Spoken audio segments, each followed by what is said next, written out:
Hi குட்டீஸ், இன்றைக்கி நம்ம பார்க்க போகிறது ஃபெட்ரிக் அப்படின்னு ஒரு குட்டி தம்பி பற்றி தான் பார்க்க போகிறோம். அமெரிக்க தேசத்தில் ஒரு குடும்பம் வாழ்ந்து வந்தாங்க. அந்த குடும்பத்தில் உள்ள ஒரு குட்டி தம்பி பேர் தான் ஃபெட்ரிக். அவங்க அம்மா அப்பா அப்படின்னு அவங்க 3 பேரும் சேர்ந்து ஒரு சந்தோஷமான வாழ்க்கையை வாழ்ந்துட்டு இருந்தாங்க. அந்த தம்பிக்கு அவங்க அம்மா அப்பானா ரொம்ப பிடிக்கும். அவங்க 3 பேருமே ஏசப்பாவோட அன்பில் ரொம்ப சந்தோஷமாக இருந்தாங்க. அவன் எந்த கஷ்டமுமே அனுபவிக்காமல் ரொம்ப சந்தோஷமாக ஆலயத்துக்கு போகிறது, ஜெபிப்பது, வேதம் வாசிப்பது அப்படின்னு சொல்லிட்டு ரொம்ப சந்தோஷமாக ஒரு விசுவாசத்தோட குடும்பத்தில் அவங்க வளர்ந்து வந்தாங்க.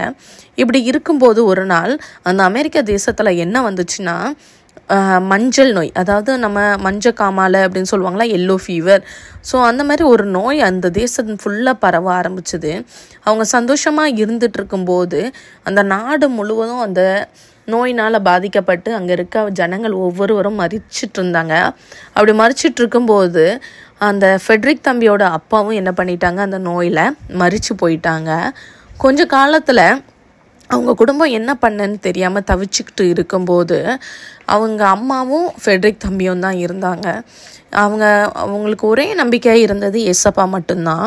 கொஞ்ச நாளில் அவனோட அம்மாவும் என்ன பண்ணிட்டாங்க, இந்த மஞ்சள் நோயினால் பாதிக்கப்பட்டு அவங்களும் இறக்கும் தருவாயில் இருக்கும்போது அந்த தம்பியை கூப்பிட்டு சொன்னாங்க, ஃபெட்ரிக், நீ பயப்படாத, நான் அம்மா இன்னும் கொஞ்சம் நாளிகையில் என்ன பண்ணிடுவேன், ஏசப்பாவோட போய் சேர்ந்துருவேன். நீ என்ன பண்ணு, நான் உன் கூட ஏசப்பா உன்னை விட்டு எப்போவுமே பிரிய மாட்டாங்க.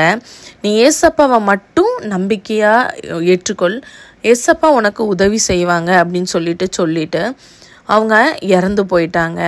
பாவம், இந்த ஃபெட்ரிக் தம்பி என்ன பண்ணன்னு தெரியல.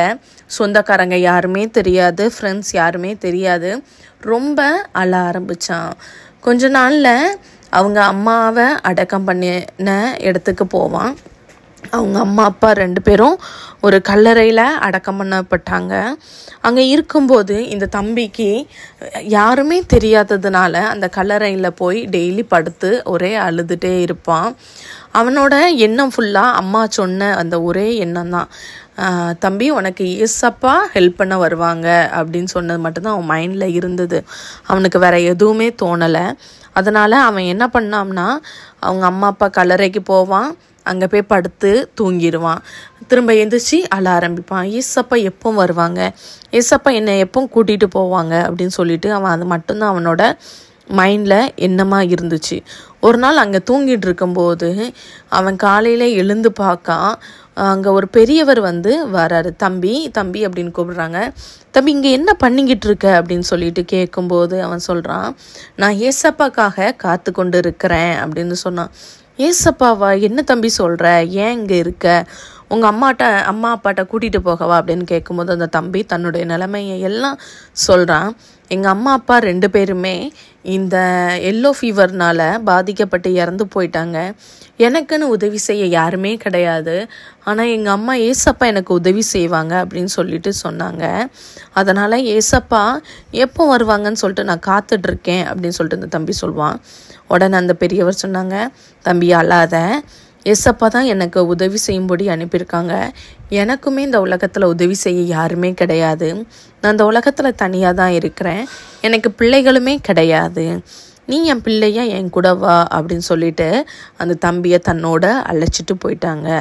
ஹலோ குட்டீஸ், நாமும் ஏசப்பா மேலே நம்பிக்கையாக வச்சா பக்தியோடு வாழும்போது ஏசப்பா நமக்காகவும் என்ன பண்ணுவாங்க, ஒரு ஹெல்ப் பண்ண நமக்கும் யாரையும் கொண்டு ஒரு சித்தம் வச்சிருப்பாங்க.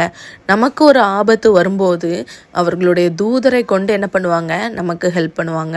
அவர் ஒரு வசனம் சொல்லியிருக்காங்க, ஞாபகம் இருக்கா, ஆபத்து காலத்தில் என்னை நோக்கி கூப்பிடு, நான் உனக்கு உதவி செய்வேன்னு சொல்லியிருக்காங்க.